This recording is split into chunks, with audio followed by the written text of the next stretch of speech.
Hey folks, thanks for joining me for this episode of the Embellish Podcast, a podcast focused on product stories, product storytellers, interesting brand ambassadors, and any other tangent that I happen to come up with. Whether you're a bourbon fan, a geek, a casual observer, or someone just floating through this channel, I hope you find it interesting. If you got here by chance, please take a moment to hit the subscribe button. Hopefully I can be found on any podcasting platform that exists, and if you can't find me on a platform, send me an email at embellishpod@gmail.com. I'll try to get that taken care of. I also generally live stream the recording of these episodes on YouTube. You can find all of my links on Instagram at embellishpod or Twitter with the same handle. I have a website. It is www.embellishpod.com. It's also a place to pick up these links, episode details, and more. Today is January the 16th, and I haven't recorded in probably 3 weeks at this point. And it's time for one of those yearly State of the Union type conversations. We're pushing in on the third year, I don't know how many every years I've been doing this. But we're going to talk about the things I drank, the places I went, experiences I had, maybe talk about the future of the podcast, nothing necessarily too scary, maybe just some decrease in posting frequency, something kind of along that lines. And as we sort of talk through the things I drank and the places I went, I've got a little bit of a twist on the way I want to probably handle that. But let's talk about some pop culture things beforehand. I don't have an interview lined up for tonight. I may have one later on this week. But we'll just kind of do some things that we might have used to have done. And so, pop culture over Christmas break, had a wonderful opportunity to binge so many things. And one of those things was Wednesday. And if you haven't watched that, you absolutely should. It's a fantastic series that's out on Netflix. Yeah, maybe. I can't remember if it's Netflix or HBO Max. They all sort of blend together. Maybe it's Disney. Can't remember. But it's a great series. If you don't even really have to be a fan of the Addams Family to watch it, but if you are, it's that much better. And then, in the same vein, something that I've been, and for tonight we're drinking Wild Turkey, Father and Son, 13 year. It's a fantastic pour. But something I've been sort of avoiding, and then I had a little bit of free time. I started watching the Knives Out series, and man, those are super, super fun movies. Get an opportunity to sit down and watch those, for sure should. And then I'm on a rewatch. You know, you kind of get caught up in these loops, and you want to chase nostalgia. Lots of things happen throughout the course of your life, and you want to kind of run things down. I think I heard somebody say one time, nostalgia is a hell of a drug, and it sure is. So I started rewatching The West Wing, and I don't know if any of you have ever watched The West Wing. If you haven't, you probably should go back and do so. It's really interesting to go back and watch kind of what was happening in the American political system in the 90s, and then compare it against what's happening right now, and how those things are very much the same. There's very few things that are different in what people are considering between the two political parties that exist that are out there right now. So it's super fun. Last of Us. I would be an avid gamer if I had console, and I intentionally avoid having a console because I know what that will mean for time with my family, time with doing anything. So I haven't, but I've had several friends that have played that. And they're kind of all on board with the adaptation to video, which I believe the first episode just dropped in the last few days. But even if you don't know the game, man, that was a really, really, really good episode. You know, it's kind of on the nose a little bit maybe because of post-pandemic conversations, whatever. The last time I recorded was actually the night of my wife and I's wedding anniversary. At that point, we were able to, after I got done recording, we headed out for dinner and had one of the best meals I've had in years. There's a restaurant in Paducah, Kentucky called Freight House, and they always have fantastic food. We generically go there for our anniversary every single year. But this year, man, that was one of the best meals I've ever had. I joked with the chef / owner as she walked by our table. I said, you know, I've been pretty sure of my marriage for the last 15 or 16 years. But after eating that meal, I was unsure if my wife was going to leave me for her. You know, and that kind of capped off the year for us. You know, I got to experience a lot of fun things last year. I got to go to a lot of events, meet a lot of people, do a whole lot of really, really neat things. Had a lot of interviews. But one of the easiest lessons of the year for me was to stop chasing ghosts.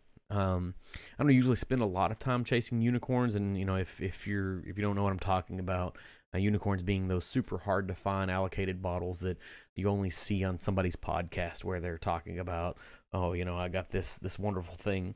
But I got to try quite a few, and largely I was left disappointed. And I don't know if it was one of those things where, I built it up higher than it should be, or just they weren't as good as I expected to be. And I'm not saying they were bad, but they weren't everything everybody was after. And so at a certain point, I can understand the privilege that I got this year, but all of the time and the effort that some folks put into the hunt, maybe the hunt is the thing for you. And so if you're that person, absolutely keep it up. If you enjoy hunting down bottles and putting them on your shelf and having to show off or whatever, that's your thing. Go for it. But if you're truly trying to get out there and taste some of the most unique things, trying to broaden your palate, do all of those things, largely the lesson of 2022 for me was just that. Was it may or may not be worth it. Your mileage may vary, but the way I want to kind of frame that, maybe I guess is with my my own best list.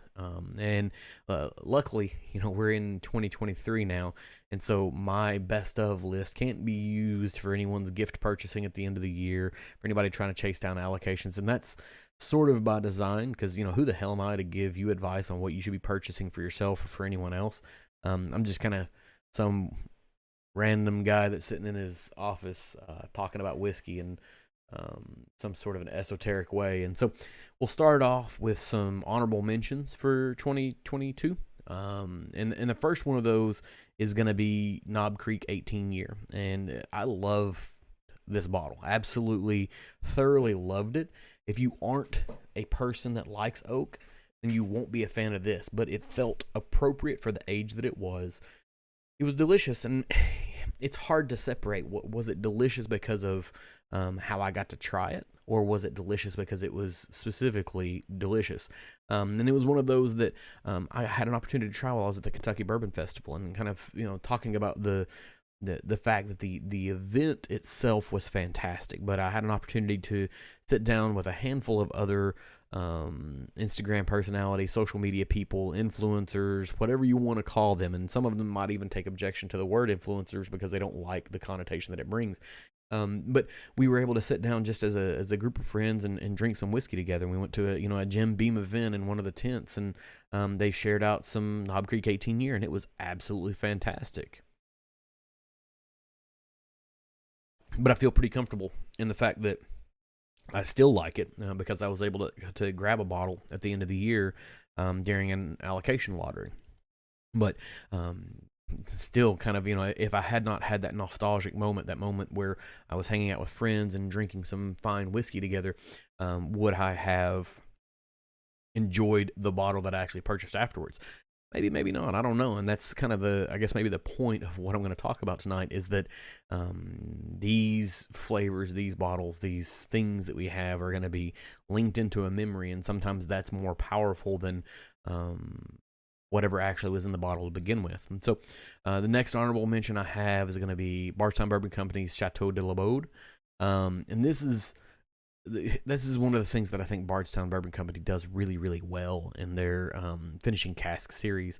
But the thing that puts this on an honorable mention for me is the pricing strategy, this premium pricing strategy that Bardstown Bourbon Company has taken towards it. It's a pretty high price for what it is, and it's probably the right pricing strategy given the effort that they have to put in and the way they do their blending. But I got a sample from this, and this is another thing, and we'll talk about this a little later on, but I have a friend who was able to get some samples of this, and he was able to share one with me, and so I got an opportunity to taste something that I likely wasn't going to purchase myself, just simply because I felt like it was priced out of what it was actually worth, and I was sort of proven right. And then next honorable mention for the year is going to be Wilderness Trail 8-year. They did their 8-year release, and it's just a solid bourbon, and the only reason it falls on an honorable mention list is because of its availability. It's not widely available in large quantities, And I was able to grab this one once again because I made friends with some folks that live near Danville, and they were able to run in, and the bottle I have is actually a signed bottle. And so they were able to go in during the release day and pick that up and pass that along. And then another honorable mention for the year is going to be Penelope's VDN. And I'm not even going to try to pronounce that name because I'm going to slaughter it. It's going to be absolutely terrible. But this is the first time I had a VDN that I could actually tell what VDN was doing to the whiskey. And I may be a little bit biased on that, and you'll see Penelope show up on several different things.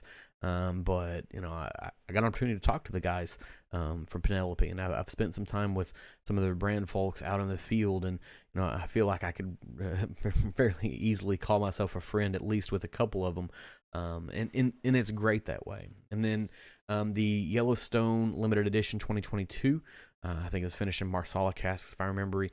This one, it's honorable mention, I think, because of its proof. It's at 101 proof, and I think that if this has had a higher proof, it would absolutely be an amazing bottle. And then the last honorable mention that I have is the Penelope Architect. And I love this bottle. I absolutely love this bottle. Batch 1 so far has been my clear favorite. 3 came in second, and there's a couple of single barrels that I've had that creeped in before batch 2, and I'll say this one stays in an honorable mention just because of the French oak nature, and some people really, really don't like French oak. You know, it's going to have its own very specific, unique flavor profile, and it's not a thing that most people like. And then there's this other category. There's this category of things that are super unfair to talk about. I'm not even, you know, like, you can't say they're the best thing you had when they may be. And I'll start with this Wild Turkey Father and Son, and it would be in a top of list for me, except for the fact that it's not available in the U.S. You have to find some website and risk whether you think that they're going to steal your money or send you a bottle, and find somebody that will ship to your state. And there's a whole host of things that go there. But this is some fantastic stuff. It makes me wish that we had more 13-year Wild Turkey floating around here in the United States. I've shared it with a number of people, and you know, I'm down to less than, probably have a third of the bottle left at this point, and they're in a liter bottle as opposed to 750 milliliter bottle, but it's one that I was able to share with people and kind of change some people's minds on Wild Turkey itself. Then Michter Celebration, it's not, like I say, it's not fair to bring that up. Had a wonderful opportunity with David from the Whiskey Ring podcast. He invited me to be a part of a tour that he had with Michter's. I got to experience a fantastic tasting where we walk through all of their standard offerings. We get the 10-year, we get into the 20-year, and then as a special treat, they brought out the Michter Celebration. And that's one of those once-in-a-lifetime opportunity pours. And, you know, people wanted to talk, you know, somebody might want to bring up tasting notes, and it's not even worth it. You know, it's not even worth having a discussion on tasting notes, because you're going to try it once. You're going to find a very limited list of people who have ever tried it, and honestly, you just enjoy it. And so I sat down at a table with 10 or 12 other people.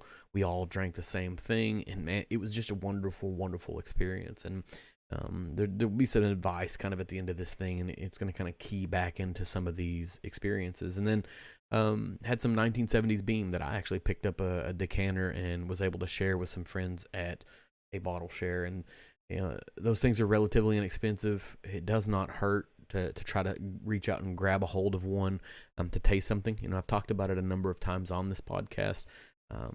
You can't recreate what was made in the 70s and 80s because number one, the industrial practices were incredibly different, and so if you tried to distill the same way that they did, if you tried to bottle and barrel the same way that they did, you might not even pay it past like FDA standards or health inspection standards. But beyond that, the wood that was being used in barrels at that point in time was old growth wood, and so the ring structures were going to be different, the tannin levels were going to be different.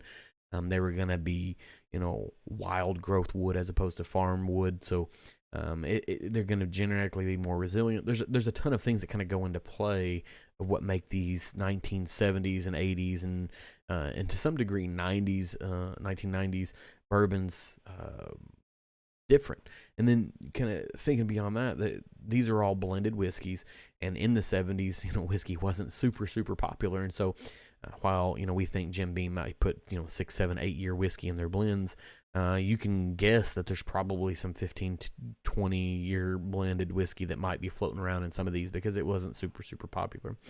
And then another one is this new riff pick that I had an opportunity to go and be a part of.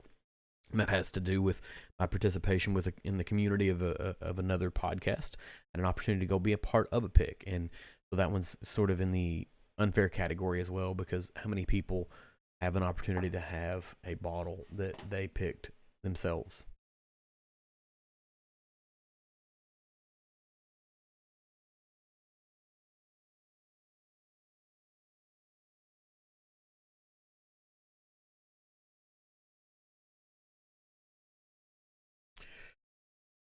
So we'll get to the best of the best list. We'll absolutely get to the best of the best. So, this one came in at the very last minute.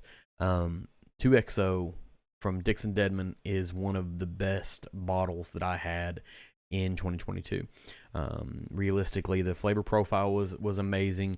We understand that he's likely using some younger whiskey in that, but you can't tell. It's everything we sort of expected him to be able to do, but no one. We expect him to do it, but no one, I guess, expected him to do it on the first bottle from 2XO.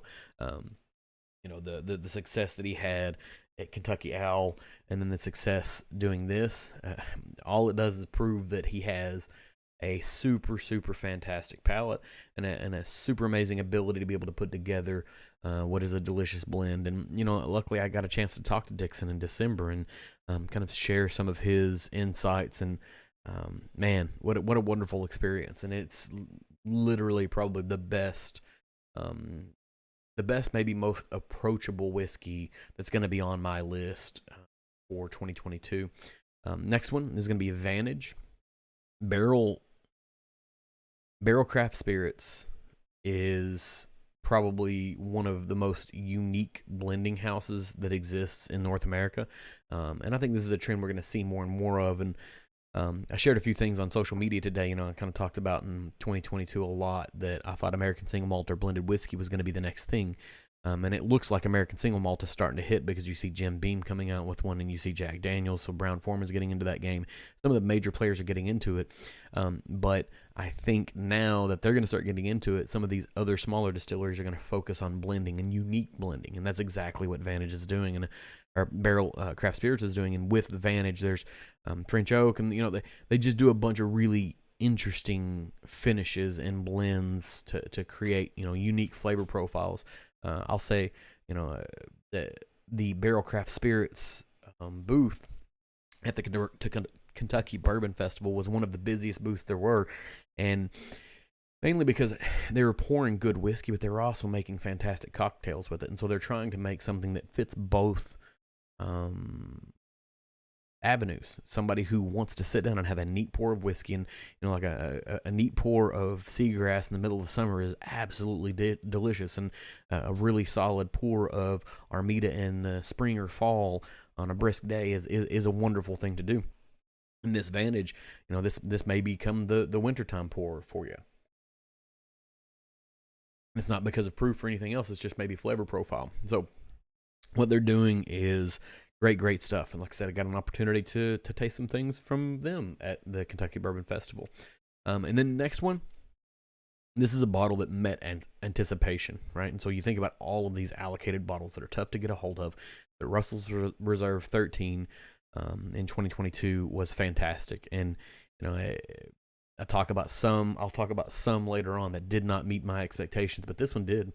I sort of built it up to be this thing. I had an opportunity to try one of the batches from 2021 whenever I was visiting a friend in Omaha, and it was absolutely fantastic, but I never found another bottle after that. Just had that simple taste.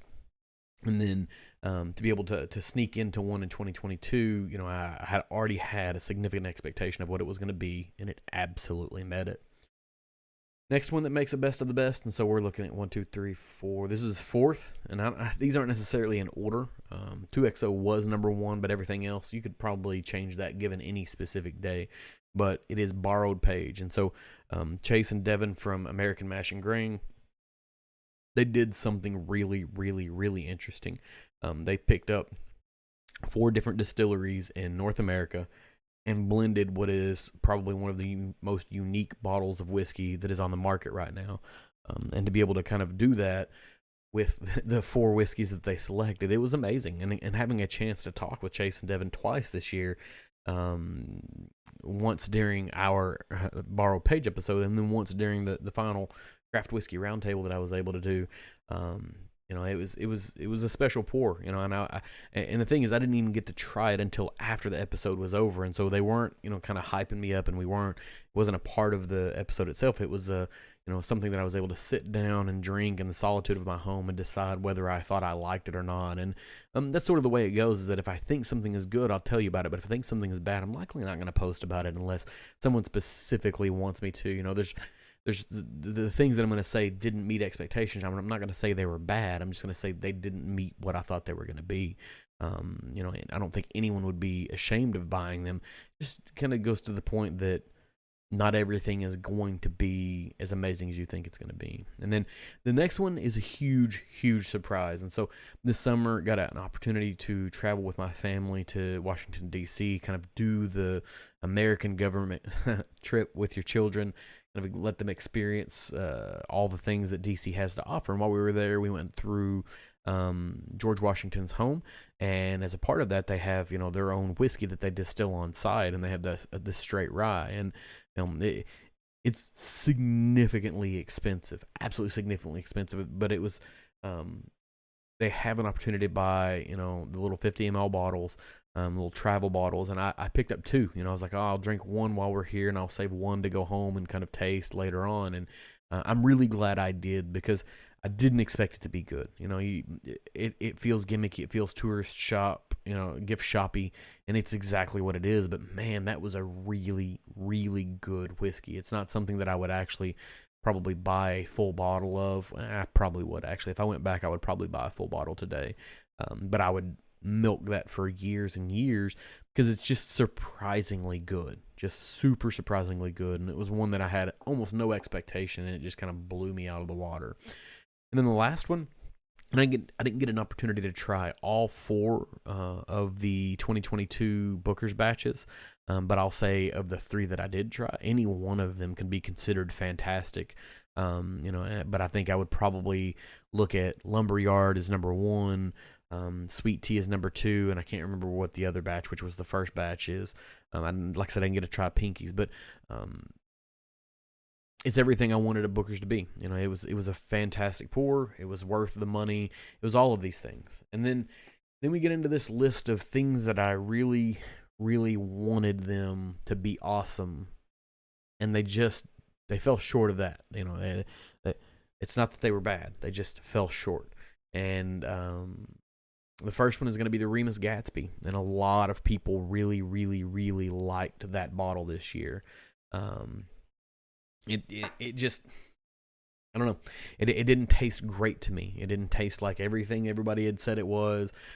It didn't have that elegance that was being purported by so many people. It just didn't connect. Just did not connect. And then this one's going to be a big blanket statement.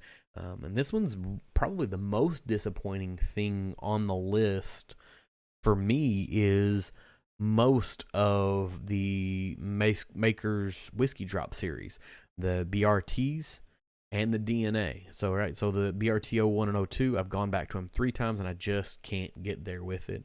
And then the Maker's DNA, the 110, which is their standard offering, and the 125, I would be okay with. The 125 was good, but I don't know that it's significantly better than Maker's Mark's cask strength that they just standard have. And the 110 was just a really good standard Maker's Mark that might have been at cask strength. It was, it was a good one, but the 115 and 120, huge disappointments for me. And so, it kind of put me in a position where I start looking at the whiskey drop series and whether I even want to continue doing that thing. And I don't really think that I do.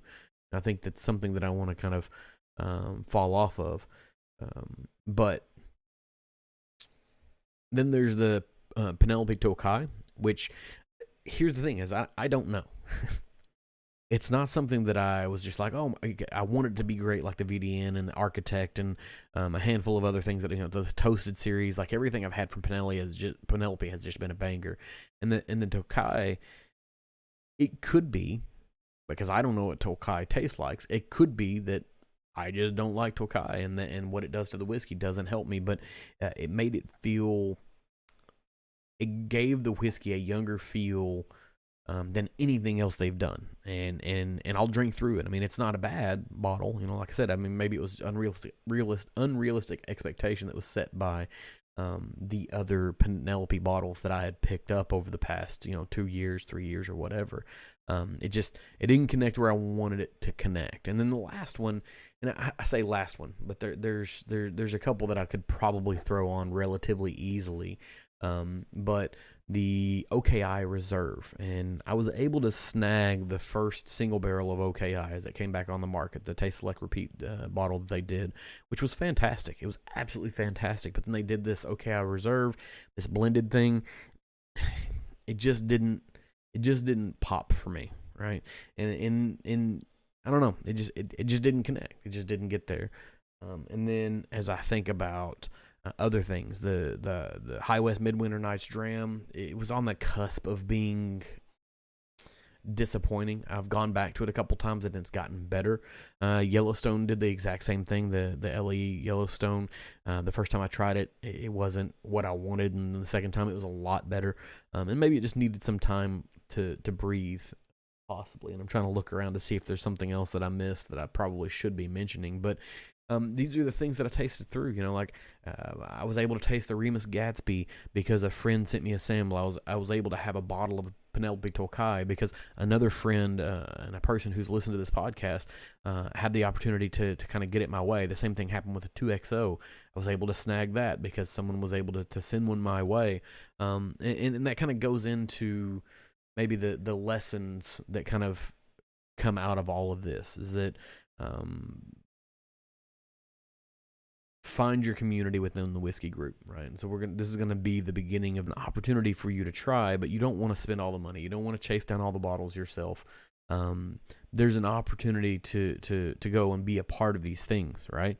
I found more enrichment, more enjoyment from the meetup with This Is My Bourbon podcast that we did last Memorial Day, and then the ensuing kind of escapades that I had with David from Whiskey Ring podcast than I did from Whiskey Weekend Batch 4, right? Which was a fantastic and perfectly fine event, but I found a medium to small size community where I was able to kind of truly interact with people. I came in, built relationships with people that I'm still talking with. The last few weeks have been just kind of difficult, specifically with personal things and work things.